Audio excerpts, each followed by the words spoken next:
네, 안녕하세요. 이베스증권에서 유통 화장품 업종 담당하고 있는 오리나입니다.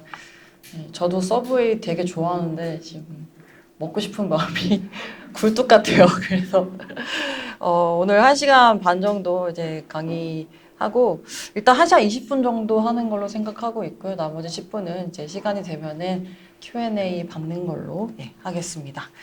그래서 간략히 제 소개를 드리면은요, 저는 증권사에서 유통 화장품 업종을 담당을 하고 있습니다. 증권사마다 리서치 센터라는 게 존재를 하는데요. 이제 삼성전자나 하이닉스 같은 기업들을 분석하는 IT 업종 애널리스트도 있고요. 뭐 미디어 엔터 쪽도 있는데 저는 백화점 3사 그리고 대형마트 그리고 편의점 2개 그 외에 이제 카페24 같은 안 들리세요? 네.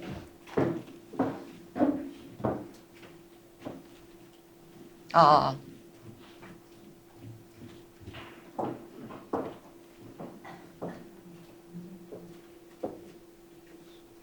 지금 키우시는 거예요? 볼륨 키우시는 거죠? 네. 네. 그래서 카페24 같은 인터넷 플랫폼들도 담당하고 있고요. 화장품에서는 아모레퍼시픽, LG생활건강, 뭐 코스맥스, 한국콜마 이런 기업들 분석하고 있습니다. 근데 제 이제 또 다른 걸로 하고 있는 것 중에 하나가 저 유튜버로 활동을 하고 있습니다. 그래서 유튜브에다가 제 이름 검색하시면 오리나의 유통규환이라고 지금 채널을 운영하고 있는 게 있고요. 그래서 관련한 업종의 업데이트들을 좀 화요일, 금요일에 업로드를 하고 있습니다. 지금도 녹화를 해서 이제 아마 다음 주 중에 올라갈 것 같고요. 둘째로는 또 동대문 요새 풀필먼트가 뭐 여성분들 잘 아시겠지만 에이블리나 브랜디 같은 플랫폼들이 떠오르고 있어서요. 거기서 또 옷도 팔고 있습니다. 뭐 저는 2월부터 시작했는데 두 벌밖에 안 팔리긴 했는데 어쨌든 쇼핑몰 사장님으로서도 활동을 하고 있고 또 지난해에 했던 거는 또 제가 쿠팡 플렉서 너무 네? 네? 뭐라고요? 네, 쿠팡 플렉서로 또 활동을 하고 있습니다. 그래서 배송 아르바이트도 지금 등록을 해가지고 보통 이제 분석할 때 좀 직접 해보는 걸 좋아하는 편이라서 그렇게 활동을 하고 있습니다. 그래서 이건 참고하시면 될 것 같고요. 오늘 제가 말씀을 드릴 내용은 지금 동래북 유통업이라고 되어 있는데요. 실제로 지금 유통업계가 얼마나 안 좋은 상황에 처해 있는지 배경 설명을 드린 다음에 그리고 이번 코로나19 때문에 좀 바뀌는 유통 상황에 대해서 그리고 그 시프트에 대해서 말씀을 드리겠습니다. 그리고 이제 이러한 상황의 변화에 따라서 또 새로운 비즈니스 기회를 찾는 업체들이 나오고 있고요. 또 새로운 비즈니스 모델들이 나오고 있는데 그거를 파트 3에서 말씀을 드릴 거고요. 그리고 글로벌 케이스 스터디로 마무리를 짓도록 하겠습니다.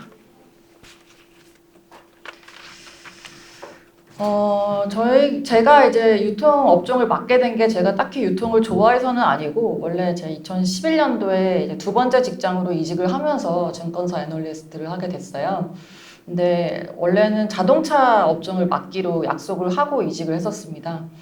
근데 저희 센터장님께서 갑자기 야 유통 비었으니까 그냥 네가 유통해라 여자애들 유통 많이 해 그래서 어쩌다 보니까 이제 유통을 맡게 됐고 그리고 유통하시는 분들이 보통 의류나 화장품도 같이 보시거든요 그래서 그렇게 확장하게 됐는데 근데 그때부터 지금 9년 정도가 흘렀는데 그동안의 유통업종이 사실 좋았던 적이 별로 없었습니다 그래서 왼쪽에 차트에 보시는 것처럼 이게 롯데쇼핑 그래서 오프라인 유통의 총 집합이라고 볼 수 있는 회사의 시가총액 추이인데요.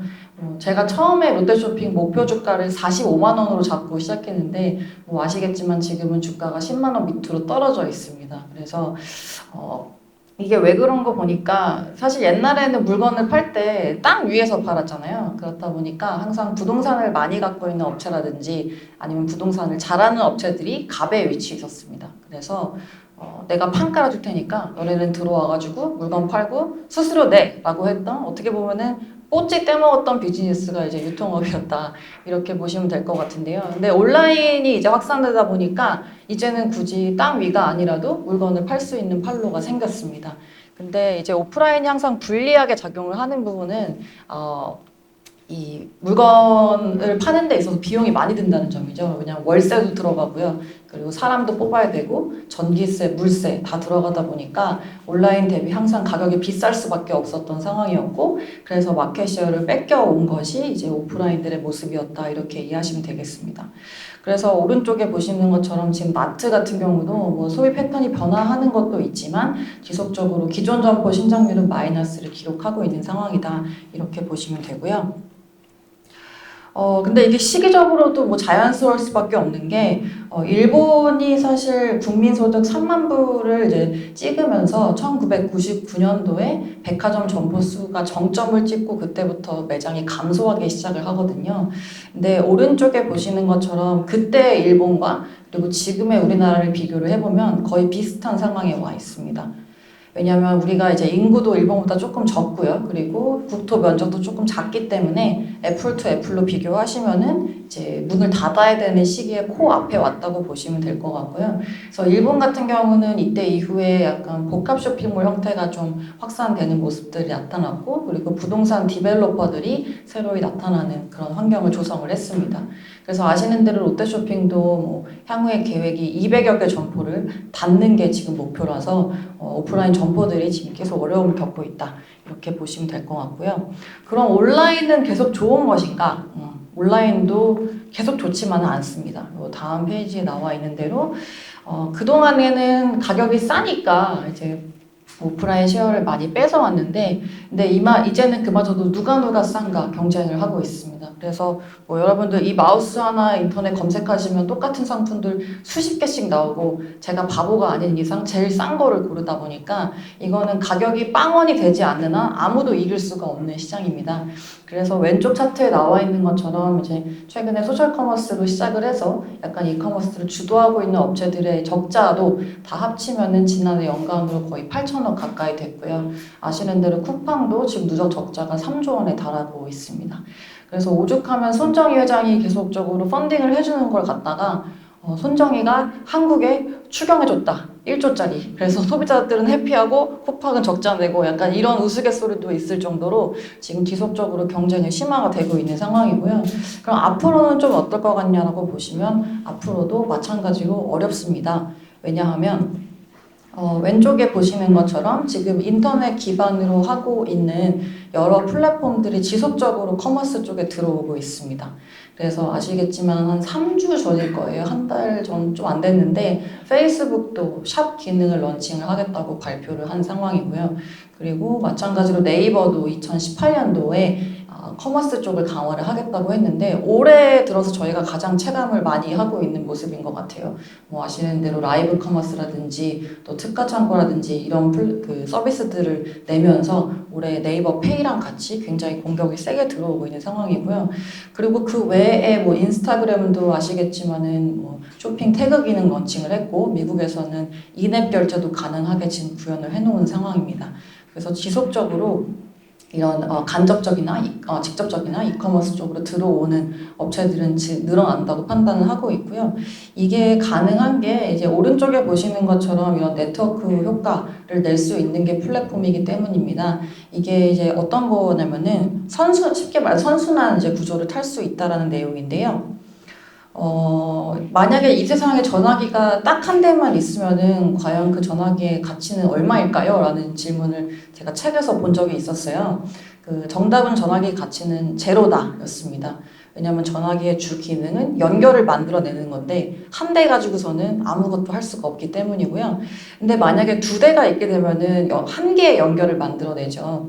근데 만약에 그 두 대에서 2.5배 증가한 5대가 있을 때는 연결 개수가 똑같이 2.5배가 증가하는 게 아니라 10배로 여기 그림에 나와 있는 것처럼 증가를 합니다. 그래서 참여자의 수가 이제 정비를 하는 거랑 똑같이 가는 게 아니라 그 안에서 만들어내는 연결은 기하급수적으로 증가하는 모습들이 나오고 있거든요. 그래서 그 말인즉슨 플랫폼에 많은 사람들이 모여있으면 모여있을수록 그 플랫폼의 가치는 더 크게 증가한다는 것을 이제 시사를 하고요. 그래서 저희도 사실 카카오톡을 많이 쓰는 게 라인보다 기능이 뭐 엄청 뛰어나고 그래서라기보다는 이미 굉장히 많은 사람들이 거기 모여있기 때문에 그 플랫폼을 썼을 때의 효용 가치가 크기 때문이다 이렇게 보시면 될 것 같습니다. 그래서 어떻게 보면은 뭐 여자분들 잘 아시는 인블리나 아니면 남자분들 잘 아시는 감스트나 뭐 이런 분들, 인플루언서 분들도 다 어떻게 보면 개개인이 플랫폼으로서 활동을 하고 있다고 보시면 될 것 같고요.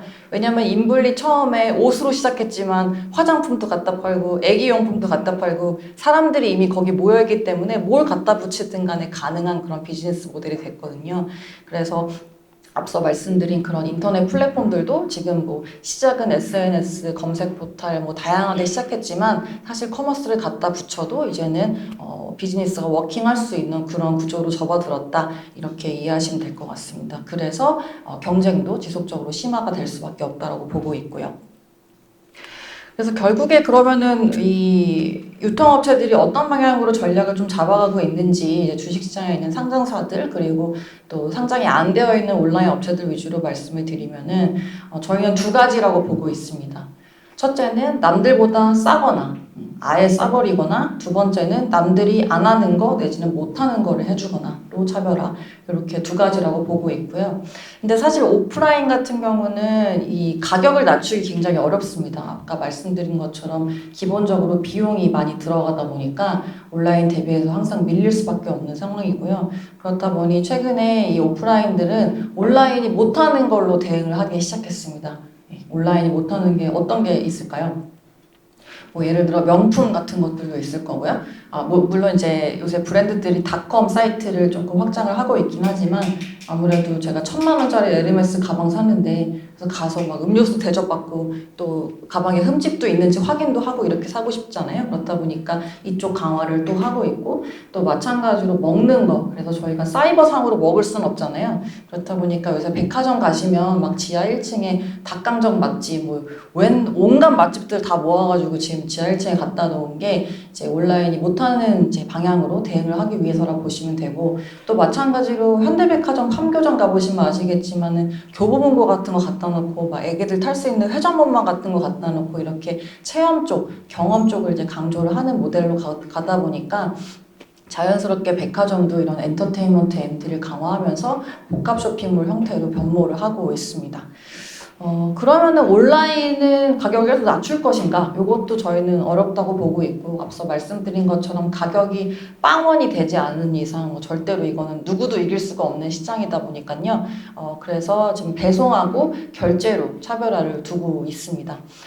아시겠지만은 뭐 쿠팡이 로켓 배송이 이길 배송이다 보니까 이제 많은 분들이 다음날 오는 게 굉장히 당연하게 되어버렸어요. 그래서 다시 더 배송 시간이 길어질 수는 없을 것 같고 지속적으로 단축될 거라 보고 있는데 그럴 수밖에 없는 이유가 여러분들 비누로 머리 감다가 샴푸로 감기 시작하시면 다시 비누로 빠꾸가 안 됩니다. 그래서 그런 식으로 지금 이미 다음날 와버리는 배송이 더더욱 길어질 수는 없다라고 보고 있고 그렇다 보니까 이커머스 업체들도 지금 빠른 배송에 굉장히 집중을 많이 하고 있고요. 그리고 마찬가지로 결제도 그렇고 뭐 회원 가입도 그렇고 요새 Z세대 분들이 가장 싫어하는 게 회원 가입이래요. 그래서 뭔가 쇼핑을 하려고 들어갔다가 가입하려고 하면은 그냥 바로 포기해버린다고들 하더라고요. 그래서 그런 식으로 이제 한 가지 범용이 가능한 그런 페이먼트 시스템을 통해서 얼마나 간편하게 결제를 구현해주는지도 향후에 이커머스의 중요한 그런 차별할 점이다 이렇게 판단을 하고 있습니다. 그래서 제가 담당하는 기업들 그리고 또 담당하지 않더라도 이 유통업에 속해 있는 업체들 모두 다 이런 전략을 지금 구사하려고 노력을 하고 있고요. 그래서 이러한 상황에서 이제 그 한 가지 이벤트가 발생을 했습니다. 여러분 잘 아시는 이제 코로나19이고요. 저도 개인적으로 이번에 코로나19를 겪으면서 가장 많이 바뀌었던 것 중에 하나는 점심을 시켜 먹게 됐다라는 거. 그래서 여의도의 배달의 민족 배민 라이더스가 원래도 늦게 오긴 했는데 이번 3월달, 4월달에는 정말 뭐 1시간 넘게 계속 걸리면서 왔었고 그리고 또 바꾼 것 중에 하나는 사재기를 좀 많이 하게 됐습니다. 그래가지고 쓱닷컴 들어가서 또 화장지가 중요하다 그래갖고 화장지도 좀 많이 사놓고 막 이런 소비를 했었는데요. 근데 이 재난이라는 게 바꾸는 것을 이제 과거에도 저희가 볼 수 있습니다. 소비를 바꿀 수 있는 거죠. 그래서 왼쪽에 이제 보시는 것처럼 중국의 사스가 발병했을 때 2003년도에 그때 인터넷 쇼핑이 시작하게 되는 계기가 되었었거든요. 왜냐하면 그 당시에 이제 중국의 인터넷 보급률이 50% 정도밖에 안 됐어요. 예, 우리랑 다르게. 그렇다 보니까 사람들이 밖에 안 나가면서 처음으로 인터넷 쇼핑이라는 거를 경험하게 됐던 시기가 이때라 보시면 될 것 같고, 여러분들 잘 아시는 알리바바가 사실 승기를 잡게 된 것도 이때 시점이었다, 이렇게 이해를 하시면 될 것 같습니다. 그리고 대지진 때도 마찬가지였는데, 대지진은 이제 자연재난이었죠. 이때 같은 경우에는 주변에 있는 그런 사회 인프라들이 많이 망가지면서 편의점이 그 기능을 흡수를 하기 시작했습니다. 그래서 뭐 공중 화장실이라든지 온수 같은 것들을 편의점이 제공을 했고요. 그리고 편의점이 그 도심 내 요지에 있다 보니까 물자를 또 나눠주는 그런 네트워크로도 활용이 되었었고, 그래서 그걸 통해서 오른쪽 차트에 보시는 것처럼 사실 이런 재난이 있을 때 실적이 망가져야 정상인데, 일본의 편의점은 2011년도에 오히려 영업이익이 증가를 했었거든요. 그래서 이런 식으로 코로나19 발병도 어떻게 보면 사회 재난이기 때문에 지금까지 볼 수 없었던 그런 온라인 쪽으로의 가속화를 좀 진행을 시킬 것이다, 이렇게 전망을 하고 있습니다. 그래서 여기 뒤에 페이지에 보시는 것처럼 저희 주식시장에서 이번에 가장 좀 놀랐다고 생각이 되었었던 부분은 온라인으로 제일 안 사시는 세대분들이 들어왔다는 거였거든요. 그래서 왼쪽에 보시는 대로 50대 이상의 나이 드신 분들께서 가장 온라인 구매를 안 하시는 분들인데, 그분의 이제 생필품 쪽에 이제 구매가 증가를 하기 시작했고요. 근데 이거는 비단 우리나라뿐만 아니라 에스티로더나 로레알 같은 글로벌 소비재 업체들의 1분기 실적을 봐도 똑같이 얘기를 하고 있습니다. 그래서 이번에 60대 이상이 온라인으로 구매하는 그런 비율이 증가했다라고 하고 있고요. 그래서 온라인으로 넘어오는 건 뭐 다들 저희가 알고 있는 내용이긴 했는데, 이번 전염병 때문에 이게 더 가속화된다는 게 저희가 보고 있는 포인트이고, 그리고 또 나이 드신 분들이 이제 밖에 안 나가시고 또 마트 같은 데 안 가시면서 홈쇼핑이 되게 많이 좋아졌어요. 그래서 저는 이제 지난해 중순부터 상장사 중에 홈쇼핑 업체가 GS 홈쇼핑 그리고 현대 홈쇼핑 이렇게 두 개가 있거든요. CJ 홈쇼핑은 아시는 대로 E&M으로 이제 흡수합병이 되었고요.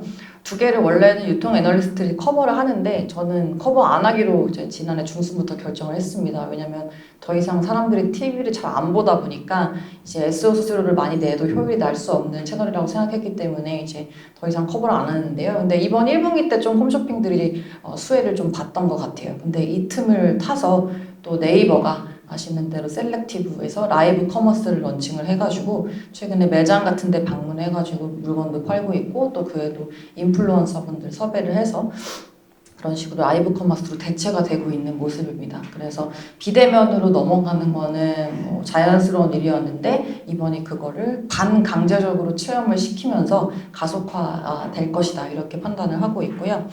그럼 실제로 나타나고 있느냐, 이제 말씀 주실 수 있는데 실제로 그렇습니다.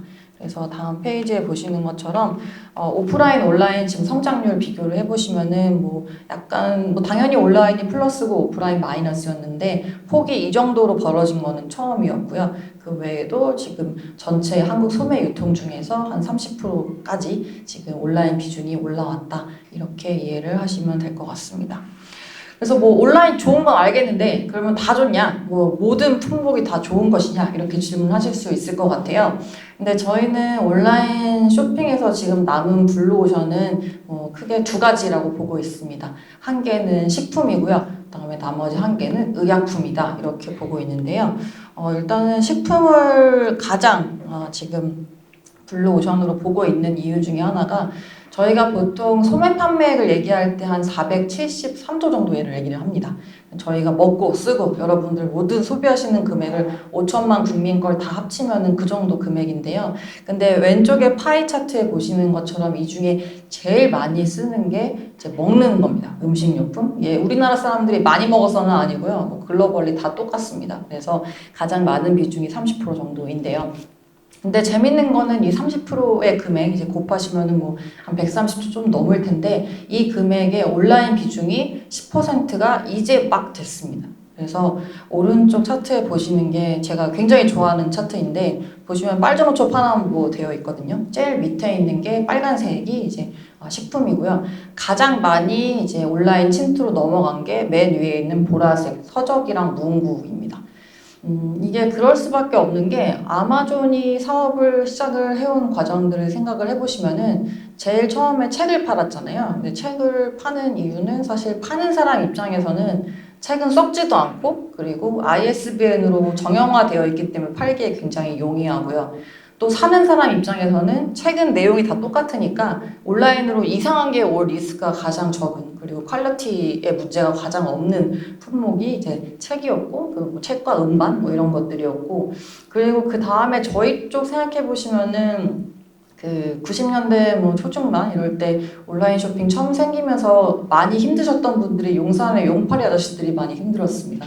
전자제품으로 그 다음은 넘어왔고요. 그 다음 조금 더 복잡한 의류로 지금 와 있는 단계이고, 그래서 옷이나 화장품도 지금 많이 온라인 비중이 넘어왔고, 가장 온라인으로 팔기 힘든 게 이제 음식료품입니다. 왜냐면 음식료품은 일단은 SKU가 너무 많아요. 네, 개수도 너무 많고, 사과도 뭐 종류가 대구 사과도 있고, 뭐 나주 사과도 있을 거고, 여러 가지 지역에서 나오는 그런 똑같은 SKU 품목이 이제 분류가 어려운 상황이고, 또 이거는 신선하게 배송을 해야 된다는 이슈가 있다 보니까 뭐 아무나 할 수가 없는 그런 온라인 쪽입니다. 그렇다 보니까 지금 대형마트들도 그렇고 뭐 대형마트뿐만 아니라 온라인으로 시작했던 쿠팡 같은 경우도 로켓 프레시 서비스를 런칭하면서 이 시장에 들어오려고 하고 있는 상황입니다. 그래서 그걸 다 이제 글로벌 업체들은 이미 인지를 하고서 왼쪽에 보시는 것처럼 아시는 대로 2017년도에 아마존이 홀푸드 마켓이라는 미국의 고급 슈퍼마켓을 인수한 것도 같은 맥락이었고요. 그리고 오른쪽에 보시는 것처럼 아마존이 2018년도에는 또 필팩이라고 온라인으로 의약품 배달해주는 서비스 스타트업이 있습니다. 요거를 1조 원 주고 인수를 했는데 이게 어떤 거냐면은 왜 좀 성인병 있으셔가지고 처방전 그냥 매번 받아서 약을 대량으로 받아오시는 분들 있잖아요. 이제 그런 분들이 처방전을 등록을 해놓으면 온라인 상으로 계속적으로 약을 정기적으로 배달받을 수 있는 그런 서비스 하는 회사입니다. 그래서 아마존이 사실 홀푸드 인수할 때 다들 막 미쳤다고 그랬어요. 오프라인 문 닫고 있는데 왜 인수해? 막 이랬었거든요. 근데 자기들이 자체적으로 식료품을 하려다 보니까 앞서 말씀드린 그런 여러 가지 예로 상황이 있다 보니까 이거를 할 수가 없겠다라고 결론을 지어서 이제 이런 점포 네트워크를 활용을 하기로 결정한 것으로 알고 있습니다. 네. 그래서 식품이 온라인 쪽에 확대되다 보니까 자연스럽게 같이 커지고 있는 것도 새벽 배송이에요. 그래서 검색을 해보시면은 뭐 구글에 제가 우리나라처럼 좀 이렇게 빨리 오는 데가 있나 궁금해가지고 구글에다가 던 딜리버리로 검색을 해서 보니까 이커머스 배송의 최첨단 케이스 스터디로 한국이 나올 정도로 이상하게 우리나라에서 많이 발달한 모델입니다. 그래서 지난해 2019년도 새벽배송 시장 규모는 한 8천억 정도로 추정이 되고 있고 지금 2015년 대비해서 거의 80배가량 증가를 했습니다. 근데 그럴 수밖에 없는 게 음식료품은 사실 이게 제가 집에 있을 때 받아야 제일 좋거든요. 왜냐면 뭐 새벽배송이라는 게 아침 지어 먹으려고 새벽 받는 게 아니라 사람이 이게 없을 때 택배가 오게 되면은 그게 있는 동안 변질될 수가 있다 보니까 사람이 집에 있을 때 받으면 가장 좋은데 다들 자느라 있는 시간이 새벽이다 보니까 이제 그게 자연스럽게 커졌다 이렇게 보시면 될 것 같고요. 그리고 꾸준하게 이제 여성 경제활동 높아지고 있고 또 1인 가구 비중도 증가하고 있다 보니까 과거에는 뭐 가족끼리 다 같이 가서 약간 여가활동식으로 장을 봤던 것들이 이제는 온라인을 통한 그런 목적 구매로 변화할 공산이 크다 이렇게 말씀을 드리고 있습니다. 근데 계속 말씀드리지만 이걸 아무나 할 수 없는 게 제가 뭐 아무리 100만 팔로워를 가지고 있는 인플루언서라고 해도 밭대기를 매입해가지고 막 콩나물을 소중히 키워서 그걸 신선하게 배송하는 거는 굉장히 많은 비용이 들어가는 거거든요. 뭐 인블리 보시면 아시겠지만 호박즙 하나 잘못 팔았다가 그 사단이 나는 것처럼 제 음식료품은 사실 아무나 하기가 굉장히 까다로운 그런 분야입니다. 그렇다 보니 지금 대형마트들이 절대로 놓치고 싶지가 않은 시장입니다. 그리고 장복이라는 활동 자체는 여기 나와 있는 것처럼 제가 돈이 많든 정말 거지든 아니면 잘생기든 못생기든 어찌됐든 간에 사람이라면은 주기적으로 해야 되는 그런 소비 활동이고요. 그리고 그렇다 보니까 이게 락인을 할 수가 있는 보통 흔히 말하는 자물쇠 효과를 극대화할 수 있는 그런 품목 중에 하나라고 보시면 될 것 같고 거기다가 이번에 코로나 때문에 사람들이 반강제적으로 뒷목 잡고서 끌려가서 지금 쇼핑을 한번 해보게 경험을 했다 보니까 이번에 정착을 시키려는 그런 노력이 지속이 되고 있는 상황이다. 이렇게 이해하시면 될 것 같습니다. 그래서 아시는 대로 뭐 스타컴이나 롯데는 지금 좀 고전을 하는 걸로 알고 있습니다만은 롯데가 그동안에 이제 온라인 마트 쪽을 담당하는 물류센터 가동률이 한 30% 정도밖에 안 나왔었거든요. 온라인 성장을 계속 식품 쪽에서 많이 하고 있는데도 불구하고 전체 시장이. 근데 이번에 거의 90%까지 올라왔어요. 그러니까 그만큼 지금 온라인 장보기 시장이 굉장히 활성화되고 있는 시점으로 이해를 하시면 될 것 같고요. 그래서 다음 페이지에 나와 있는 것처럼 여기서 이제 승기를 잡기 위해서 여러 가지 비즈니스 모델을 내놓고 있고, 뭐 아시겠지만 네이버가 지금 가장 저희의 유통업계 내에서는 강력한 경쟁자로 또 부상을 했다. 그래서 그동안에 쿠팡이 공격하는 거 잘 막아냈고, 뭐 같이 피 흘리면서 지금까지 왔는데, 근데 또 하나의 이제 대항마가 네이버가 부상을 하고 있는 상황이고요. 뭐 네이버 보셨겠지만은 브랜드 스토어 같은 경우는 약간은 그런 브랜드의 플래그십 사이트를 갖다가 지금 네이버 안에 심어서 백화점과 겨루겠다라는 지금 계획을 가지고 있고 특가 창고는 생필품 위주로 지금 판매하고 있다 보니까 대형 마트랑 또 경쟁하겠다는 입장이고요. 그리고 라이브 커머스는 앞서 말씀드린 것처럼 홈쇼핑이랑 지금 경쟁하겠다는 거고 그러면서 또 스마트 스토어 셀러들을 위해서 여러 가지 지원들을 해주는 거는 또 오픈마켓하고 경쟁을 하겠다는 겁니다. 그래서 지금 전방위적으로 다 지금 심어놓고서 기다리고 있는 상황인데 근데 이러한 상황에서 점포 네트워크 내지는 배달 라이더 인력을 가지고서 여러 가지 새로운 비즈니스 모델을 만들어내는 친구들이 등장을 하기 시작했습니다. 그래서 다음 파트에서는 그 비즈니스 모델에 대해서 세 가지를 저희가 같이 공유를 해드리도록 하겠습니다. 네, 그래서 요거는 정리한 페이지여가지고 참고하시면 될 것 같고요.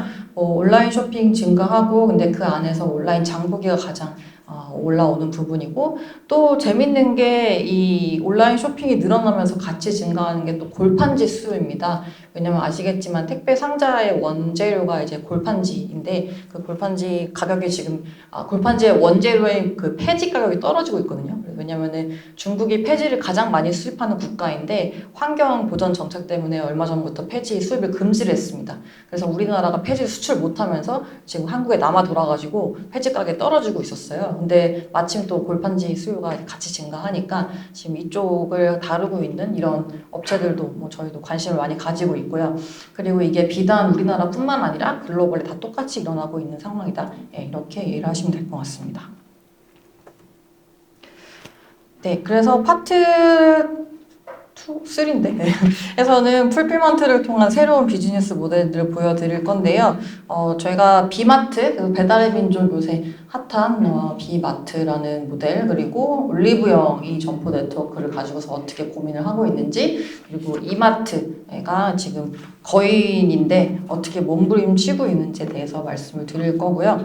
일단은 비마트를 혹시나 광고를 못 보신 분들도 있을 것 같아가지고 제가 광고 영상을 가지고 왔거든요. 그래서 일단 보시고 시작을 할게요.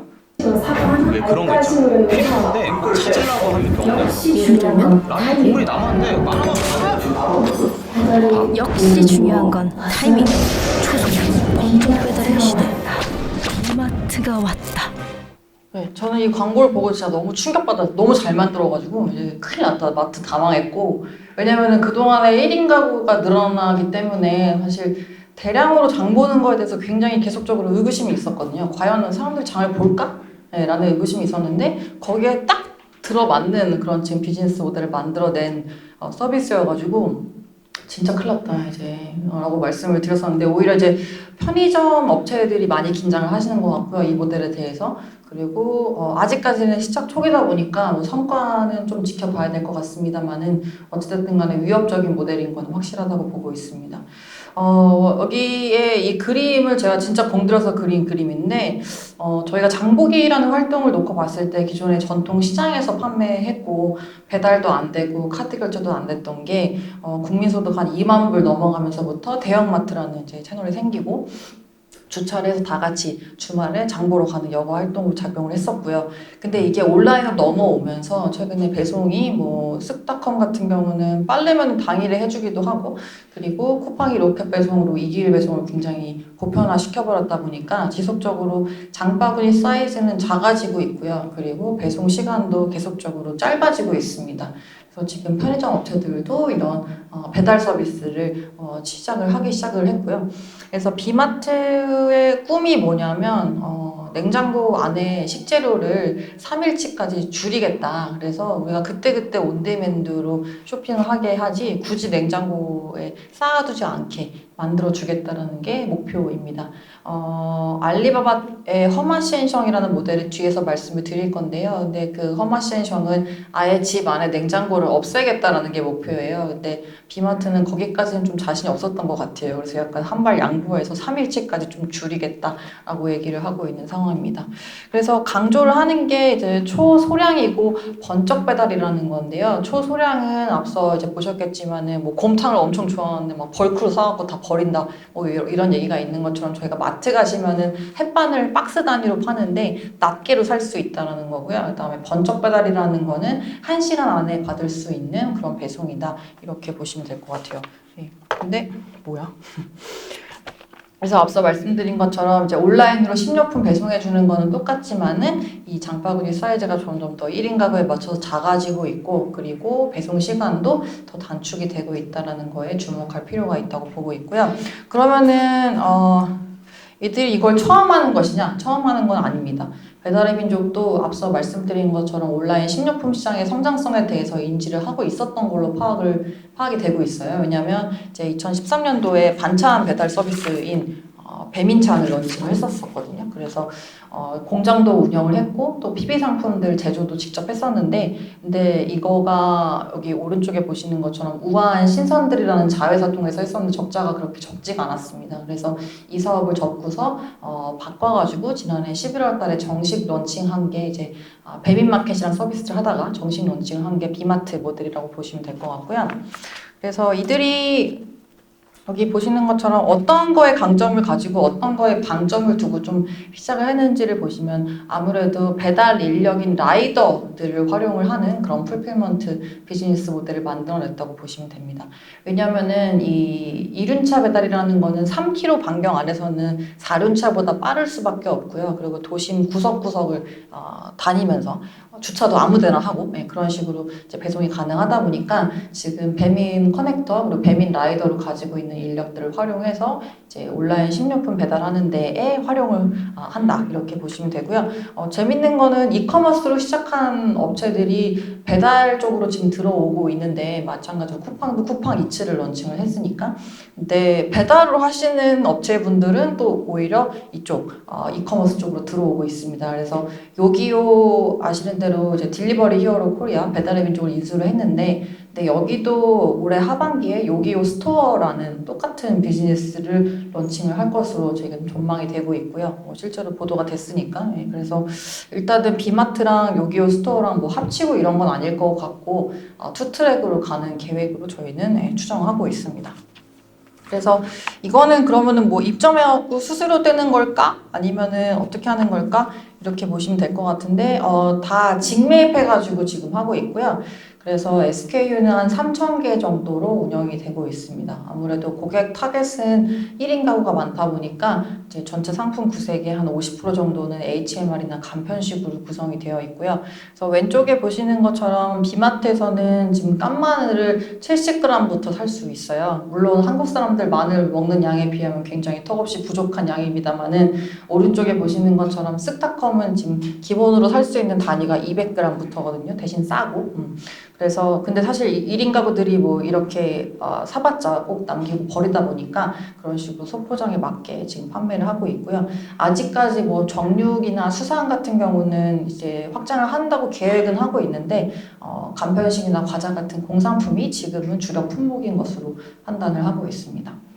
그래서 이들이 직매입한 지금 물건들을 어디다가 가지고서 풀필을 하느냐인데요. 여기 보시는 것처럼 저희가 알게 모르게 지금 비마트의 점포라고 불리는 다크스토어 형태의 물류센터가 서울에 16개, 지금 왼쪽에 그림에 보시는 것처럼, 그리고 인천에 2개의 점포가 있습니다.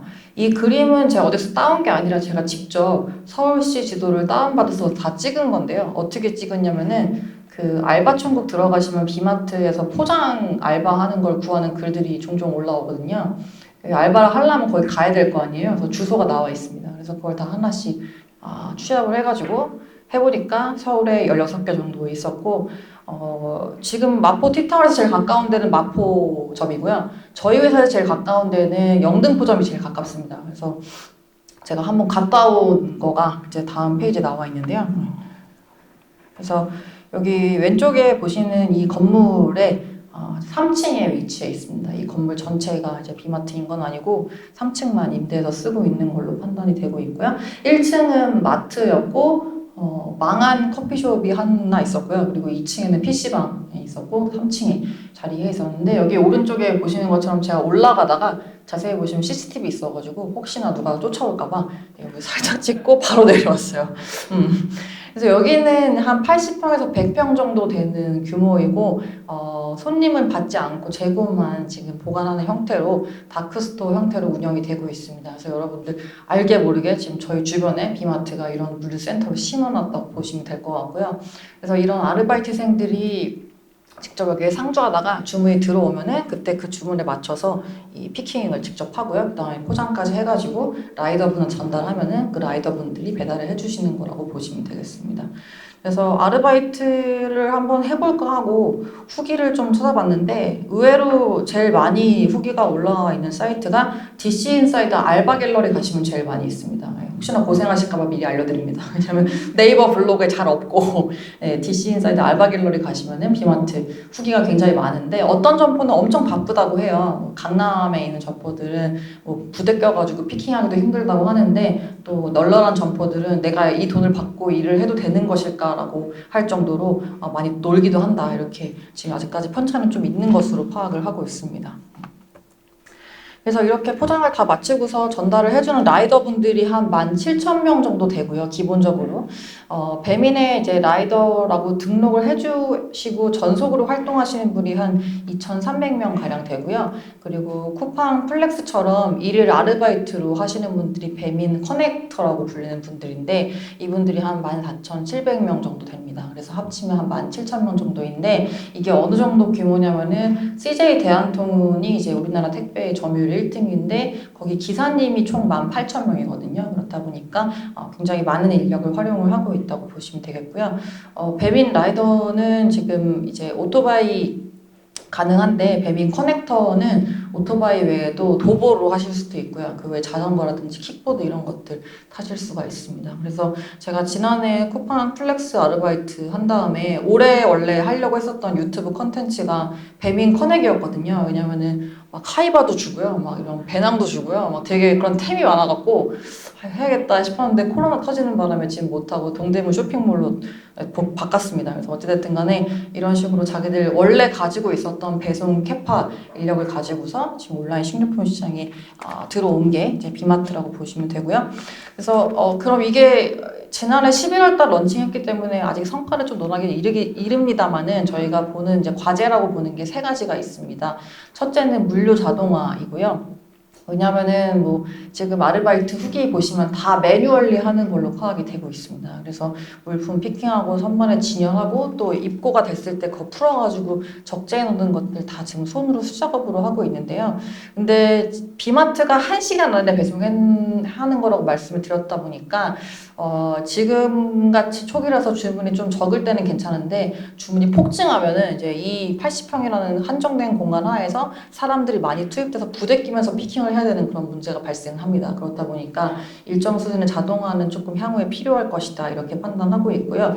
뭐 뒤에서 말씀드리겠지만 현재 이마트나 롯데마트나 이런 홈플러스 같은 경우는 자동화가 꽤 진행이 되어 있는 상태입니다.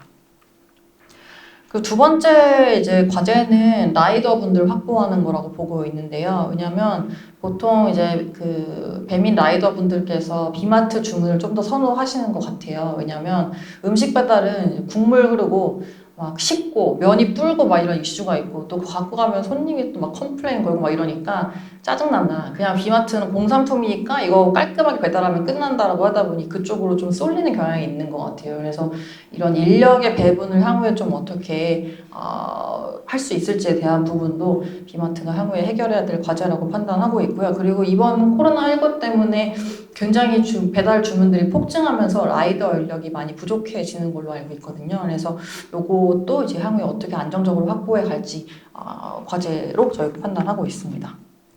그리고 마지막으로는 이제 배달 팁 지원해 주는 건데 지금 배달의 민족 앱에 들어가시면 비마트라는 코너 보셨을 거예요.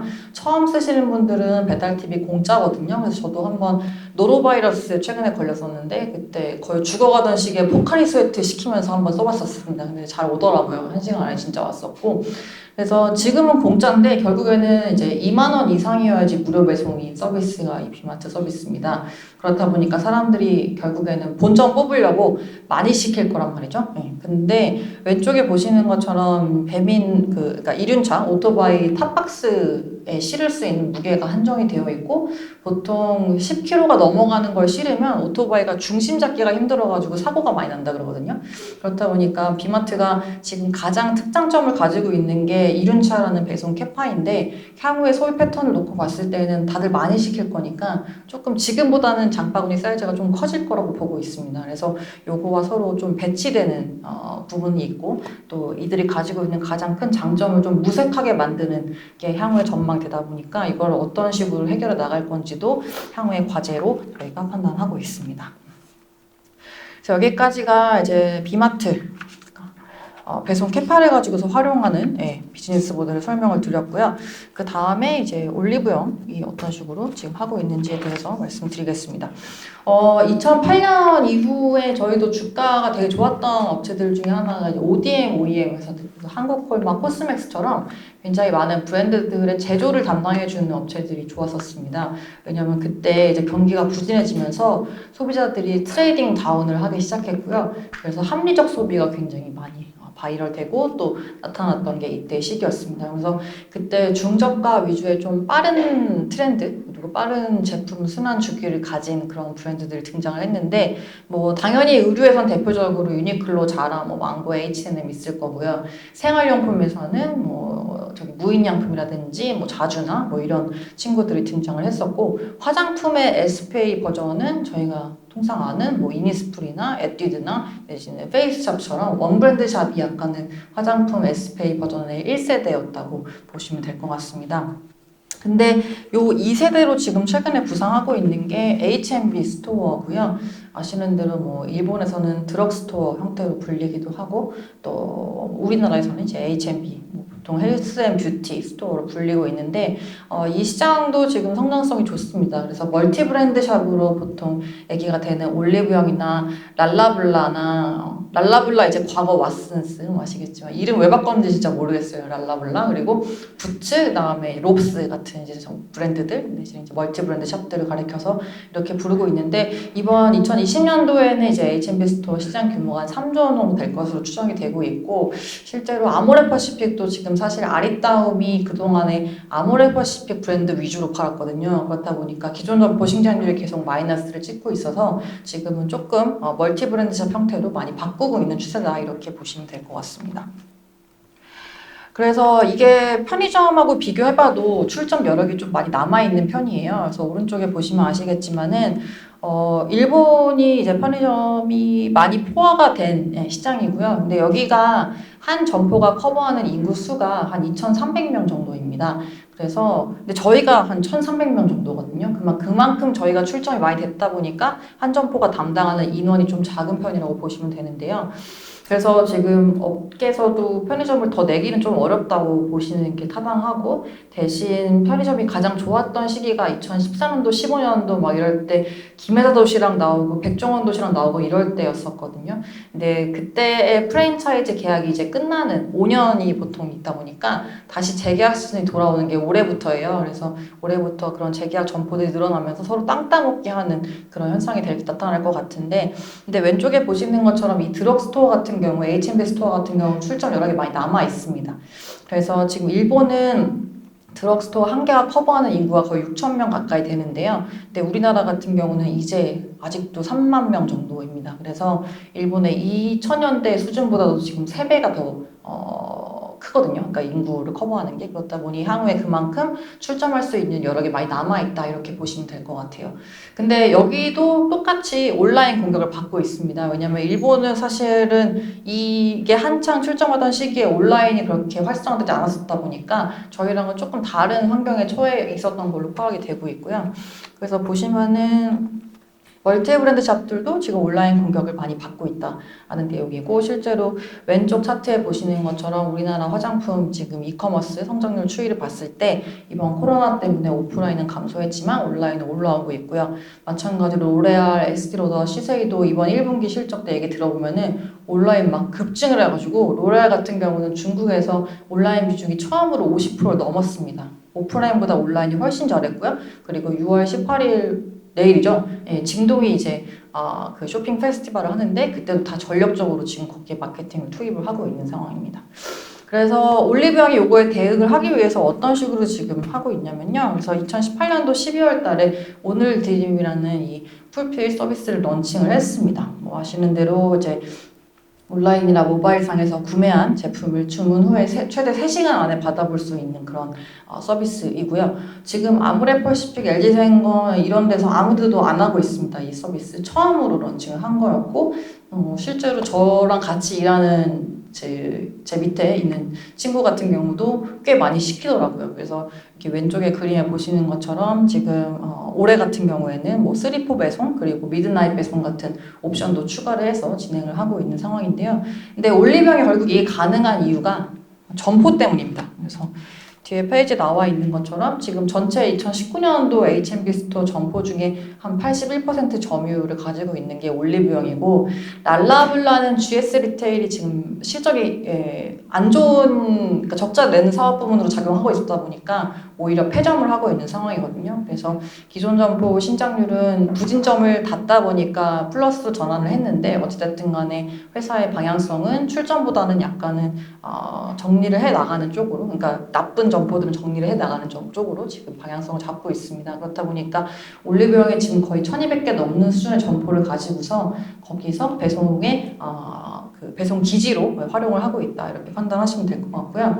이거를 지금 해주고 있는 배달 대행 인력들이 뭐 여러분들 잘 아시는 부릉이라든지 바로고라든지 아니면 생각대로 같은 그런 업체들이다, 이렇게 보시면 됩니다. 그래서 배달된 비즈니스 모델 구조를 보시면은 이제 보통 뭐 광고를 심으면서 배달 인력까지 제공을 해주는 게 이제 여기 보시는 배민 라이더스라든지 쿠팡이츠 같은 모델이고요.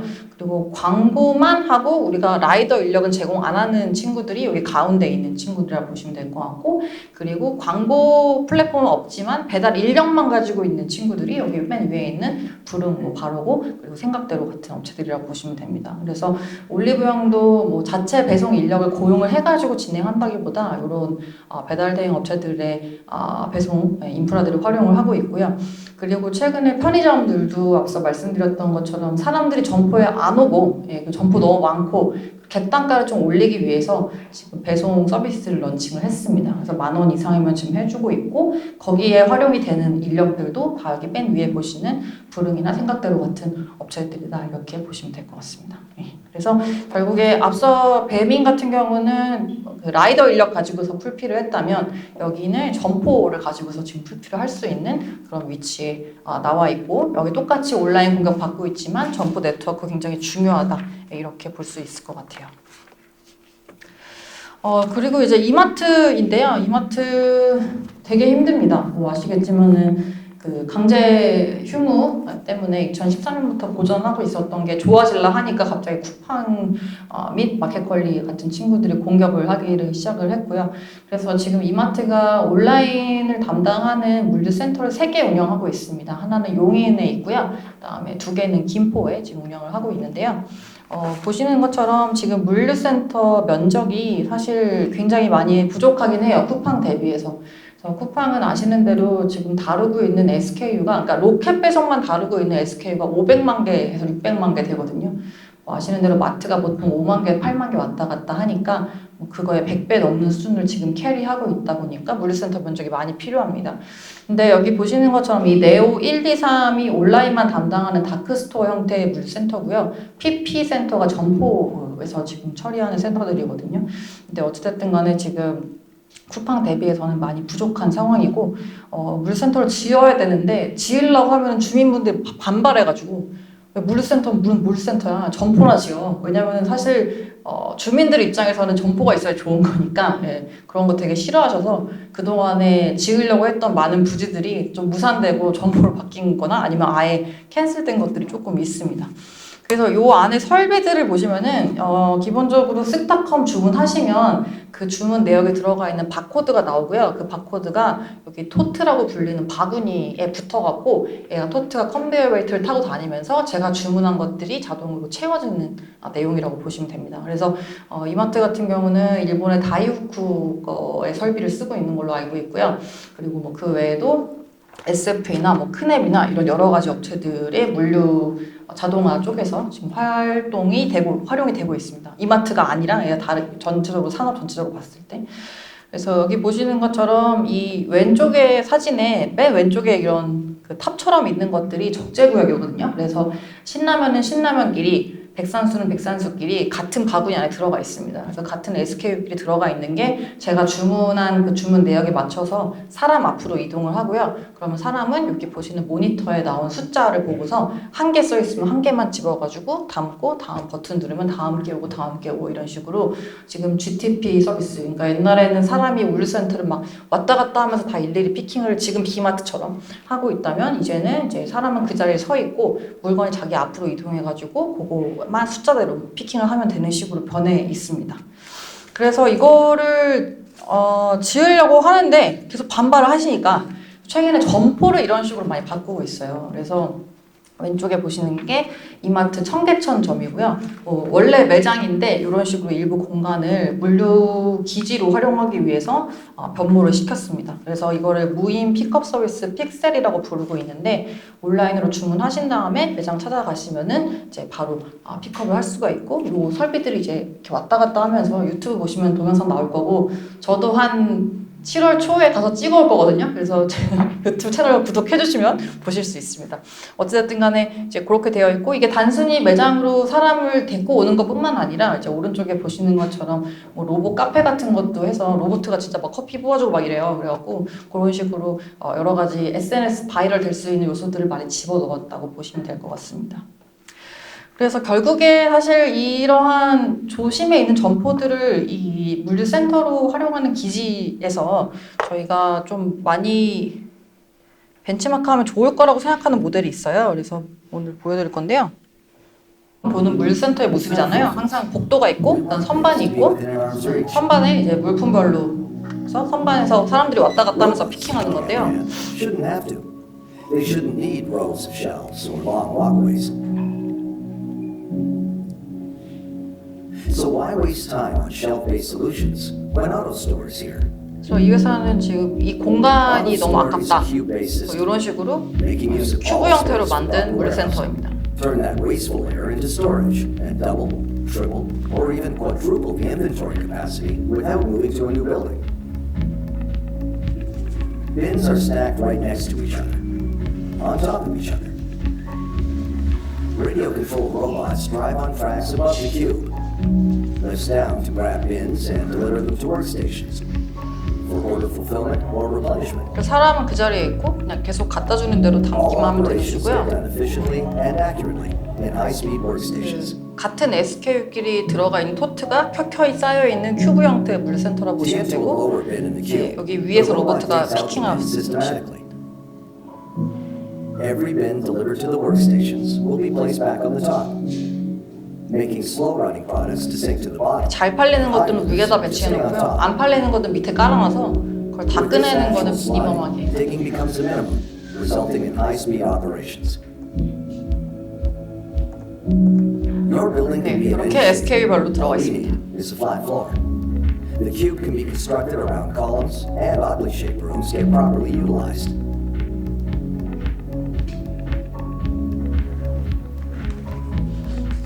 If higher performance is needed, you can add more robots. 그래서 이거 자세한 If more 거는 storage is 네, needed, we can expand 제 your 유튜브에 system 올라 있으니까 without 보시면 될 것 stopping 같고요. current 근데 operations. 하여간 중요한 게 이게 최근에 제일 좋은 게 앞서 보신 대로 굉장히 공간을 컴팩트하게 쓸 수 있잖아요. 많이 공간이 필요 없다 보니까. 그러니까 이미 오프라인을 베이스로 하고 있는 업체들은 도심 요지의 네트워크가 점포를 가지고 있는 상황입니다. 그렇다 보니 이런 식으로 변모를 시킬 수 있는 가능성도 굉장히 열려 있다고 보시면 될 것 같고요. 왜냐면은 오프라인 업체들은 온라인을 되게 하고 싶어 하는데 온라인 업체들은 또 오히려 오프라인을 되게 하고 싶어요. 왜냐면 지금 물류센터가 되게 많이 중요해지고 있고 물류센터를 구하기도 어렵고 부지도 올라가고 있습니다. 그렇다 보니까 이미 점포를 확보하고 있는 업체들이 이런 식으로 바꿔서 지금 여러 가지 기능을 수행할 수 있는 물류 전진기지로 활용할 계획을 가지고 있고 실제로 요거에 대한 내용을 저희가 2017년도 말에 레포트에 다룬 적이 있었는데 근데 이제 지난해 롯데 슈퍼 의왕 센터에 이게 실제로 적용이 됐습니다. 근데 사실은 식료품은 이게 조금 어려울 수 있는 부분이 있는 게 뭐 아시는 대로 신선식품 같은 경우에 망가질 수 있는 요소들이 많다 보니까 뭐 사과가 깨진다든지 아니면 뭐 계란이 깨진다든지 이런 이슈들이 있다 보니까 좀 공산품에 적합한 그런 센터 형태라고 저희는 판단을 하고 있습니다. 그리고 그 외에도 여기 보시는 SCO, 그러니까 요새 뭐 셀프 체크아웃이라고 해서 바코드 찍고 스스로 계산하는 거 많이 도입이 되고 있고요. 한 대당 보통 1,600만 원 정도 하는데요. 한 점포당 마트 기준으로 6개 정도 들어가고 있습니다. 그리고 올해는 시코르, 아시는 신세계그룹의 멀티 브랜드 샵, 네, 화장품 쪽 하고 있는 시코르에 지금 적용이 되고 있고요. 그리고 그 외에도 그동안에 마트에서 여사님들 출근하셔가지고 제일 먼저 했던 게 가격표 갈아 끼는 거였거든요. 종이 가격표. 근데 요새는 다 ESL로 바꿔서 중앙에서 컨트롤할 수 있는 식으로 바뀌었고 그 외에도 이제 풀컬러 ESL도 등장을 하다 보니까 전체적으로 점포의 효율화를 내려고 하는 모습들 노력을 지속하고 있습니다. 그리고 이마트24 같은 경우도 무인화 지금 노력 지속하고 있고 마찬가지로 이제 지난해 이제 런칭한 게 김포 DC점이라고 신세계 INC 데이터 센터 증축한 곳이 있습니다. 김포 장기동에 있는데 거기에 테스트 매장으로 지금 런칭한 게 정말 무인 점포이고요. 그동안에 말하는 무인 점포라는 게 사실은 다 바코드를 그냥 제가 찍었던 게 무인 점포였어요. 그러니까 직원이 하던 걸 그냥 제가 하는 거였는데 이 형태는 정말 아마존 고가 하는 형태로 비전 카메라가 이게 마우스고 이게 얼마다라는 걸 저희가 인식하고 아는 것처럼 똑같이 인식해서 지금 결제하는 시스템입니다. 그래서 정말 들어가지고 나오기만 하면 되는 그런 지금 시스템 런칭을 했고요. 그래서 이런 식으로 미국의 지금 직업별로 나래비를 세워보면은 두 번째로 많은 직업이 캐셔라고 하거든요. 한 300만 명 정도 됩니다. 근데 그분들의 연봉이 보통 2만 불, 그러니까 우리 돈으로 한 2천만 원 좀 넘는 수준인데 이제 그런 것들을 많이 뭐 슬픈 얘기긴 하지만 세이브하기 위한 그런 노력들이 점포단에서 그리고 오프라인 업체들에서 나오고 있다. 이렇게 이해하시면 될 것 같습니다. 네, 그래서 여기까지가 지금 우리나라 업체들의 케이스 스터디 그리고 풀필먼트 모델을 말씀을 드렸고요. 그리고 마지막으로 이제 글로벌 케이스에 대해서 설명드리고 마무리 짓도록 하겠습니다. 2016년도에 이제 마위 회장이 전자상거래 시대는 끝났다라고 이제 말을 했어요. 다들 막 미친 거 아니야? 뭐 전자상거래로 돈 제일 많이 벌었으면서 무슨 소리? 막 이랬는데 근데 이제 그가 얘기했던 게 전자상거래만 지칭하는 단어는 사라지고 대신에 이제 오프라인 점포에 온라인 그리고 이제 물류까지 융합한 신유통이라는 형태가 부상할 것이다라고 제창을 했었고요. 그거를 중국어로 하면 이제 신링쇼라고 직역하시면은 신소매예요. 신소매. 근데 네이버에 신소매로 검색하시면 민소매로 검색하시겠습니까? 이렇게 여기에 떠요. 그래서 대체로 신유통이라는 단어로 좀 정착이 된 것 같고 이제 보통 뉴 리테일이라고 얘기를 하고 있습니다. 근데 이게 진짜 일리가 있는 게 왼쪽 그림에 보시는 것처럼 월마트 같은 오프라인 베이스 업체들은 온라인을 너무 잘하고 싶어요. 그래서 아시는 대로 뭐 제트닷컴 인수하고 뭐 계속적으로 온라인 쪽으로 강화하고 있는데 또 웃긴 거는 온라인으로 시작한 업체들이 오프라인 점포를 막 인수를 하고 있어요. 예, 그런 식으로 진짜로 지금 경계는 사라지고 있고 또 거기에 이제 온라인으로 넘어가다 보니까 물류가 굉장히 중요한 요소로 부각이 되고 있어서 여기에 물류까지 지금 붙여지고 있는 모델입니다. 그래서 앞서 말씀드린 홀푸드 인수한 거 똑같은 내용이고요. 그동안에 아마존이 여러 가지 M&A를 했는데 사실 여기 보시는 것처럼 홀푸드 인수한 게 14조 원 규모로 여태까지 했던 것 중에 제일 큰 M&A였습니다.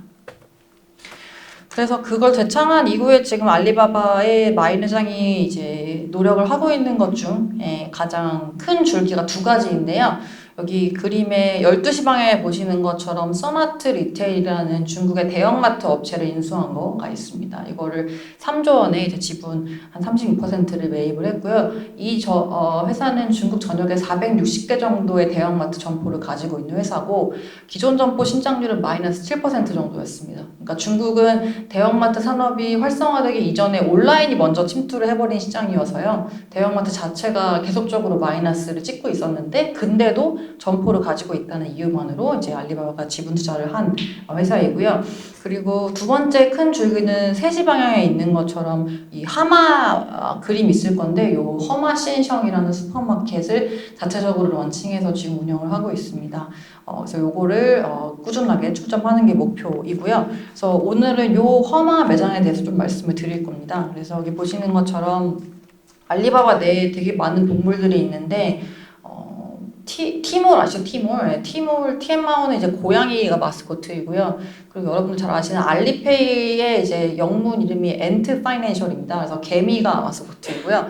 그리고 또 알리바바 물류 담당하는 플랫폼 이 차이냐오라고 햇병아리라는 뜻이에요. 그래서 왜 이렇게 동물에 집착하는지 모르겠는데 어쨌든 간에 여기 허마시엔성도 하마입니다. 하마가 마스코트. 그래서 이거는 증동의 물류 담당하시던 분이 나와가지고 차리는 그런 플랫폼이고 2016년도에 매장되고 나서 2달 만에 알리바바가 투자를 결정을 했습니다. 그래서 특이사항은 이게 신선식품 전문 포맷이고요. 그리고 되게 신기한 건 레스토랑을 갖다가 붙여놨고 그리고 주문 내 30분 안에 배송해주는 거. 그래서 앞서 말씀드린 것처럼 냉장고를 좀 없애겠다라고 하는 게 그냥 그때그때 온디맨드로 주문에 30분 만에 받아볼 수 있게 하겠다라는 게 지금 목표라고 보시면 될 것 같아요.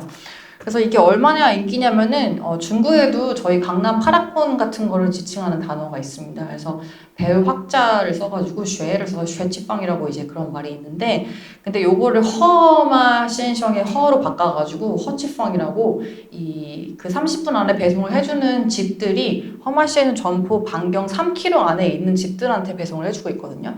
그렇다 보니까 그 반경 안에 들어가지고 30분 배송을 받을 수 있는 집들을 가리켜서 허치팡이라고 불리고 있고 제가 실제로 동그라미 쳐놓은 요것들이 다 허취 이렇게 써 있는 내용입니다. 그래서 지금 허마 고객의 한 80% 정도가 밀레니얼 친구들이다 보니까 뭐 품질에 좀 더 집중을 하고 가격이 비싸더라도 이제 품질을 중요시하는 그런 특성을 지니고 있습니다. 그래서 점포를 저기 사진으로 보시기 전에 간단하게 제가 갔다 온 걸 조금 동영상으로 보시는 게 편할 것 같아서 하나 보시고 넘어갈게요.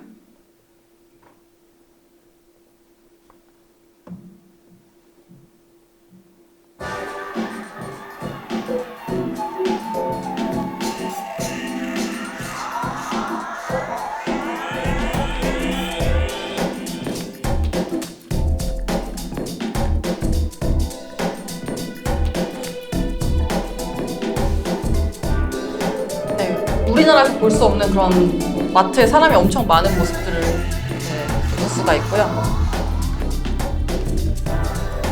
이게 이제 그 고객한테 나가는 그 피킹 바구니입니다.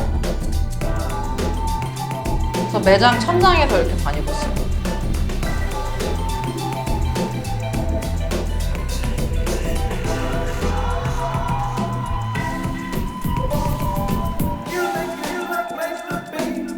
사람이 진짜 많아요.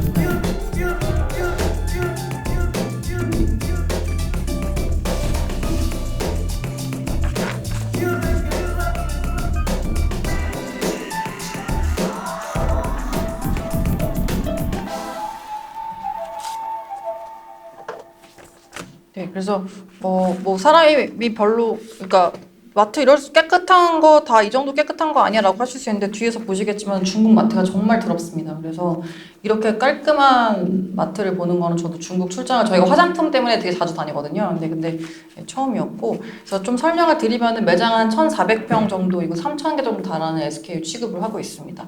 그래서 온라인 앱으로 여기 보시는 요 QR 코드 같은 거 찍으면서 온라인 장바구니 담은 다음에 결제해서 바로 집으로 받을 수도 있고요. 아니면은 그냥 온라인 상으로 그러니까 오프라인으로 가가지고 바로 사가지고 올 수도 있고 어쨌든 중요한 거는 요새 다 트렌드 똑같이 온라인과 오프라인 둘 다 똑같은 가격을 지금 컨트롤하고 있는 상황이고요. 앞서 말씀드린 것처럼 지금 레스토랑을 결합을 해놔서 사람들을 오게 만들고 있습니다. 그래서 여기서 직접 신선식품을 사가지고 셰프한테 갖다 주면 셰프가 조리를 해가지고 바로 먹을 수가 있고요. 그래서 이게 뭐 둔 이유가 저희는 크게 두 가지라 보는데 첫째는 중국이 외식 문화가 발달했다 보니까 이제 먹으러 오는 사람들을 위해서 이제 만들어 놓은 게 하나가 있고요. 그다음 두 번째로는 신선식품을 다루고 있다 보니까 자연스럽게 폐기가 발생할 수밖에 없습니다. 그래서 사러 오는 사람들 외에도 먹으러 오는 사람들까지 유치를 시켜서 재고를 떨어버리려고 하는 그런 노력의 일환으로 저희가 풀이를 하고 있고요. 그래서 여기 보시는 대로 지금 푸드코트 저녁 8시에 사람들이 바글바글하고 실제로 17,000원 정도면 랍스타를 먹을 수가 있거든요. 랍스타 요리를. 그래서 그런 것들이 SNS상에서 바이럴 되면서 많은 젊은 사람들이 찾고 있는 그런 매장이고요. 앞서 동영상 보신 것처럼 직원들이 온라인 들어온 주문들도 이렇게 점포를 그러니까 매장을 물류센터로 활용을 하고 있습니다. 그래서 피킹을 직접 한 100여 명 정도가 담당을 하고 있고, 그 다음에 다 된 피킹 바구니들은 이렇게 올리면 여기 타고 올라가서 그냥 천장에서 돌아다닙니다. 그래서 그게 다 취합이 되면은 라이더들이 배달을 하는 거고요. 그래서 이런 게 되게 아이 캐칭한 요소다 보니까 많은 분들이 이런 걸 오히려 보러 오기도 하고요. 내지는 또 점포가 가지고 있는 이점을 최대한 활용할 수 있는 그런 시스템이다. 이렇게 보시면 되겠습니다. 그래서 그동안에 이제 밤 10시부터 아침 7시까지 타오바오 접속하는 중국 인구가 한 8천만 정도래요. 중국 인구가 14억이니까 그냥 그런가 봐요. 그래가지고 이제 그 정도의 이제 수요도 있다고 파악을 하고 있어서 이제 알리바바도 거의 24시간 가까운 배송을 해주고 있고. 제가 아까 말씀드린 것처럼 그 깔끔한 점포가 보기 힘들다라고 했던 게 이 왼쪽에 보시는 게 중국의 불과 4년 전의 중국의 마트 모습이에요. 그래서 이것도 이름 없는 마트가 아니고 지금은 철수한 중국 롯데마트 매장이거든요. 여기 보시는 것처럼 닭발인데 닭발을 손으로 다 집어가지고 다 확인한 다음에 그걸 사더라고요. 그래서 중국 사람들이 할머니, 할아버지 같은 경우는 그 신선식품을 다 맨손으로 만져보고 사야 된다는 그런 것들이 있어서 되게 위생도 안 좋았고 그리고 보기에도 별로 안 좋았던 그런 형식이었는데 오른쪽에 보시는 것처럼 이제는 뭐 밀레니얼 세대들의 패턴에 맞춰서 이런 식으로 포장이 되어 있고 또 집게 사용해서 피킹하는 쇼핑 문화가 도입이 되었습니다. 그래서 지금 알리바바 같은 경우는 이런 식으로 하고 있고 또 점포의 물류센터와 외에도 무인 물류센터도 많이 나오고 있거든요. 그래서 그거는 제가 오늘 꼭 보여드리려고 갖고 왔었어가지고 요거 보시고 그다음에 베스트바이 말씀드리고 마무리 짓도록 할게요. 이거는 알리바바의 이제 경쟁사인 JD.com, 징동닷컴의 상해에 있는 물류센터이고요. 글로벌리 1등 물센터 뭐 이런 겁니다. 그래서 이제 갤럭시가 입고가 돼가지고 그걸 풀어서 적재하는 과정이에요. 그래서 갤럭시다 하고 이제 찍고 토트에 담고 있습니다. 갤럭시는 갤럭시끼리, 아이폰은 아이폰끼리 이렇게 적재를 하고요. 얘가 있어야 될 자리에 지금 수납하러 가는 거예요. 아까 이마트 그 센터에서 보신 것처럼 적재구역에 이렇게 다 차곡차곡 들어가 있습니다. 그 다음에 실제로 고객이 징동해서 갤럭시를 샀다 이러면은 다시 그걸 꺼내가지고 지금 그 바구니를 내려오는 거고요. 일단 로봇 팔이 요걸 다시 집어서 인식을 하고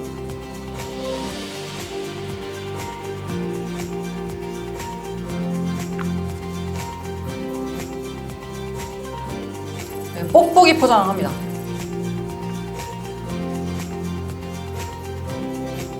그 다음에 박스를 자동으로 접는데요.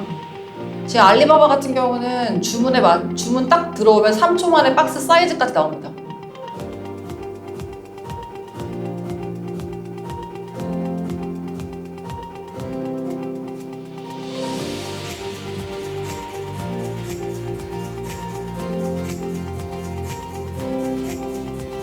이건 닫고 그다음에 이제 송장 붙이고요. 이걸 갖다가 이 아마존 키마랑 비슷하게 생긴 AGV라고 하는데 요 이제 친구들한테 인식시켜서 여기다 올려주면요. 얘네가 이제 소팅합니다. 여기 그 구멍이 상해 가는 거, 난징 가는 거, 북경 가는 거, 뭐 쿤밍 가는 거 다 목적지별로 다 밑으로 떨궈주는 거고요. 분류해서.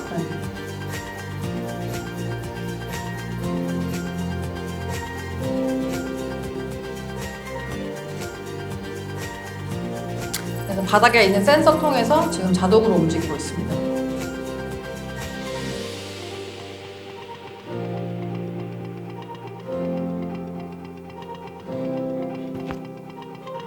네, 그래서 이렇게 상차하면은 배송이 되는 형태입니다.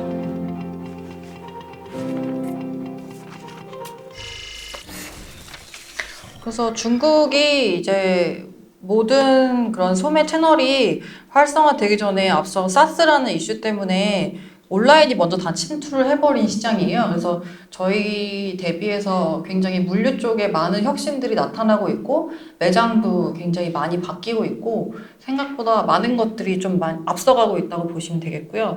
저런 물류센터 우리나라에 이제 가장 뭐 첨단화되어 있는 정도가 앞서 제가 언급드린 롯데 슈퍼가 런칭한 오토스토어라든지 아니면 이마트가 지금 하고 있는 네오센터는 이제 유튜브에 네오로 검색하시면 많이 나와 있거든요. 공식 유튜브 채널에. 그래서 참고를 하시면 좋겠고요. 근데 어쨌든 지금 중국도 굉장히 많은 변화들을 거치고 있다. 이렇게 보시면 되겠습니다. 그래서 뭐 지금은 그 상차, 그러니까 저쪽까지, 그러니까 그 미들마일까지, 그러니까 전체적으로 다 물센터 안에서는 자동화가 되었지만은 결국에 운전해서 배송하는 거는 다 사람들이 하고 있긴 한데 나중에 자율주행차 나오게 되면은 전 과정이 다 무인화가 예상이 되고 있는 그런 슬픈 스토리를 말씀드리면서 중국은 마무리를 짓고요. 그리고 마지막으로 이제 베스트바이 내용입니다. 뭐 아시는 대로 이제 미국 전자제품 리테일 점유율 1등 업체이고 숫자가 빠져 있는데 이제 매출액 같은 경우는 2020년도 2월 결산 기준으로 52조 정도로 했고요. 순이익은 1.8조 정도 했고 지금 시가총액 같은 경우는 우리나라 돈으로 다 말씀드리는 겁니다. 우리나라 돈으로 25조 원 정도의 이제 시총을 가지고 있는 회사입니다. 오른쪽에 보시는 차트에 나와 있듯이 다 아마존 때문에 고점을 하고 있었던 회사들이 많고요. 그리고 실제로 망했던 뭐 레디오 쉑 같은 업체들도 있는데 보시는 것처럼 주가가 그래도 대세적으로 우상향을 좀 하다가 최근에 좀 밀리긴 했지만 괜찮은 회사입니다. 왜냐면은 2012년부터 이 회사가 리뉴 블루라는 혁신 계획을 추진을 하면서 14년도에 처음으로 흑전을 했고 그리고 그 고객들을 갖다가 오프라인 점포로 이끌어내는 전략을 유효하게 펼쳤던 회사인데요. 그 리뉴 블루가 어떤 내용이었냐면은 일단은 아마존이 못하는 거를 해라 라는 게 메인 포인트입니다. 왜냐면은 아마존 뭐 아시는 대로 미국에 데스 바이 아마존이라는 말이 있을 정도로 다 지금 죽어 나가고 있는 상황인데요. 근데 그 중에서 아마존이 못하는 거는 아무래도 사람이 직접 설명을 해준다는 것들 내지는 뭐 직접 가서 체험할 수 있게 해준다는 것들 이런 부분이었고 그렇다 보니까 기본적으로 가격을 아마존이랑 똑같이 세팅을 했습니다. 그래서 여기 왼쪽에 보시는 프라이스 매치 개런티라고 아마존처럼 그러니까 베스트바이보다 더 비싼 가격, 더 싼 가격 봤을 때 그걸 가져오면은 그거에 맞춰주는 전략을 시행을 했습니다. 그래서 왼쪽 영수증은 아마 게임을 엄청 좋아하시는 분 영수증인 것 같아요. 플레이스테이션 뭐 타이틀을 엄청 사신 것 같은데 근데 그중에 여기 보시는 것처럼 프라이스 매치 컴펜세이션 되어 있는 부분이 이제 자기가 직접 싼 거 가지고 와서 그걸 맞춰준 내용이고 사실 이게 업체 입장에서 좋은 부분이 이러한 가격 데이터베이스를 구축을 할 수 있다는 점이 왜냐면 제가 안 찾아도 고객이 찾아오니까 그런 걸 또 축적시켜서 활용할 수 있는 부분이 있다고 판단하고 있고 그래서 기본적으로 가격을 똑같이 세팅을 해놓고 대신 매장으로 오게 만든 전략 구사했습니다. 그래서 매장 안에 원래는 품목별로 이제 디스플레이 되어 있었던 거를 각 브랜드 관 형태로 바꿔가지고 이제 브랜드의 대표 그 직원들이 나와서 직접 설명도 해주고 또 그리고 신제품 기능 활용에 대한 서비스들도 제공을 했다 보니까 오른쪽에 보시는 것처럼 기존 점포 신장률이 플러스로 전환해가지고 성장을 하기 시작했고요. 이거 굉장히 의미가 있는 게 베스트바이가 매장을 사실 부진 점포는 닫고 있었거든요. 그렇다 보니까 기존 점포가 성장을 했다라는 거는 이 전략이 굉장히 효과를 나타냈다 이렇게 판단하실 수가 있을 것 같고요. 그리고 한 가지는 점포를 또 활용한 픽업하고 반품 서비스를 진행을 했습니다. 그래서 이것도 굉장히 고무적인 내용인데 미국 인구의 한 70% 정도가 10마일, 그러니까 우리 킬로미터로 봤을 때 한 16km 안에서 베스트바이 매장에 접근이 가능한 상황이거든요. 월마트 같은 경우 한 8, 90% 됩니다. 그래서 자랑스럽게 컴퍼니 애뉴얼 리포트에 써놓은 그런 내용인데 어쨌든 이 점을 이용해서 점포, 그러니까 온라인 주문을 반품할 때라든지 아니면 주문을 미리 한 다음에 온라인 상의 주문을 픽업할 때라든지 점포로 사람들을 지금 이끌어내고 있는 상황이고요. 그래서 온라인 주문 한 40% 정도가 점포 픽업으로 하고 있는데 이번 1분기에는 50%까지 상승하는 걸로 보여지고 있고요. 실제로 이걸 가지고서 기존 점포 신장 성장을 이끌어냈던 회사 중에 하나가 콜스라고 있습니다. 미국의 백화점 업체인데 아마존이랑 아무 관계가 없는 회사거든요. 근데 아마존의 반품을 받아주겠다라고 매장에 반품 코너를 설치하면서부터 기존 점포가 플러스로 턴어라운드를 하기 시작을 했습니다. 그래서 사실 어떻게 보면 이커머스 상에서 아무도 관심 안 가지는 부분이 반품이거든요. 왜냐면 지금 배송을 빨리 하는 건 다들 누구든지 공을 들이고 있는데 사실 반품이 제일 귀찮고 제일 불확실성이 큰 부분이긴 해요. 저도 내놓으면은 이게 택배 아저씨 온다고 했는데 안 오시지, 그리고 누가 훔쳐갈까봐 걱정되고 이러는데 아직 이런 거에 대해서 서비스를 좀 구현을 해내고 있는 업체는 없는 것 같아요. 그래서 이쪽에 대해서 뭐 베스트바이라든지 미국의 코얼스는 접근을 달리 좀 하는 방식을 채택을 했다 이렇게 판단하시면 될 것 같습니다. 그리고 마지막으로 로보트가 그러니까 로보트가 많이 적용되고 있고 자동화 많이 하고 있는데 로보트가 할 수 없는 서비스로 또 대행했던 게 베스트바이 전략 중에 하나였고요. 그래서 2002년도에 사실 긱스쿼드라는 조직을 인수해가지고 가지고 있었는데 이제 활용하기 시작한 게 최근 들어서라고 보시면 될 것 같고, 그러니까 그 리뉴 블루란 전략을 시행을 하면서 그래서 고객이 안 오니까 우리가 가겠다 그래가지고 이제 CTO들이 방문을 해서 무제한으로 기술 지원 서비스를 해주는 전략이었습니다. 그래서 이번에는 팬데믹 때문에 디지털 베이스로 바꿔가지고 시행을 하긴 했는데 어쨌든 직접 가가지고 하는 거였고, 그 다음에 이제 좀 업그레이드 시켜가지고 여기 네 번째 가닥에 보시는 것처럼 테크 토탈 서포트라는 서비스를 또 2018년도 런칭을 해서 제가 물건을 뭐 하이마트에서 샀든 100만 원 전에 샀든 그런 상관없이 연회비 내면은 그거에 맞춰 서비스를 해주는 서비스도 런칭을 했습니다. 그래서 그쪽 회원수도 증가를 하고 있어서 지금 지속적으로 유통업체들이 내놓고 있는 것들이 구독 서비스예요. 왜냐하면 소비자들이 선택할 수 있는 옵션이 굉장히 많아지고 있다 보니까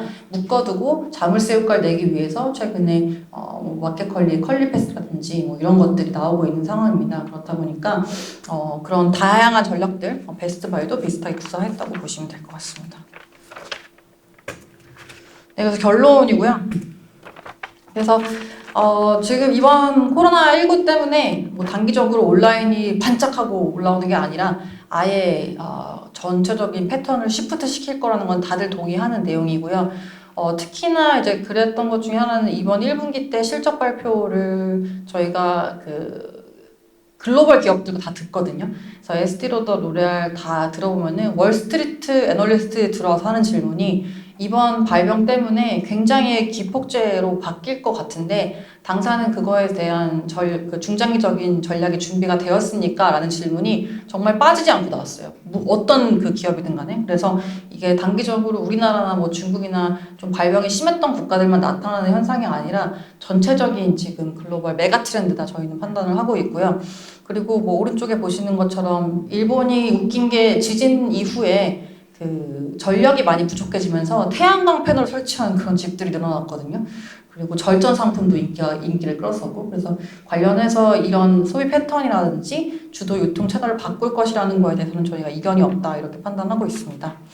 그래서 마지막으로 그렇다 보니까 온라인으로 시프트 되는 거에 같이 이제 궤를 함께 하는 게 아무래도 물류이고요. 왜냐면 저희가 뭐 비대면이라고 해서 홈쇼핑으로 사든 VR 뭐 이거를 끼고 사든 뭐 온라인 사든 어찌됐든 간에 물건은 무조건 실물로 운반이 되어야 됩니다. 그렇다 보니까 유통업체들이 자연스럽게 뭐 배송이라든지 물류에 지금 집중을 할 수밖에 없는 상황이고, 앞서 말씀드린 것처럼 그러한 측면에서 점포 네트워크를 가지고 있는 업체들은 오히려 좋을 수도 있는 상황이 왔다. 저희는 이렇게 판단을 하고 있습니다. 왜냐하면 유통업 내에서 지금 압도적으로 잘하는 업체가 없고요. 다들 지금 헤매고 있는 상황이거든요. 그렇다 보니까 이런 네트워크를 어떻게 활용할지에 대해서 전략을 잘 꾸려나가는 업체가 유리할 수 있다. 이렇게 판단하고 있습니다. 네. 그래서 오늘 짧지 않은 시간 동안 점심에 또 식사까지 서브웨이로 드시면서 참석해 주셔서 감사드리고요. 그리고 제 유튜브 채널도 뭐 재밌는 것들 화요일 금요일 맨날 올리고 있으니까 들어와서 한번 둘러보시고 구독도 해주시면 감사드리겠습니다. 그러면은 제가 발표한 내용 여기까지 마치도록 하겠고요. 들어주셔서 감사합니다.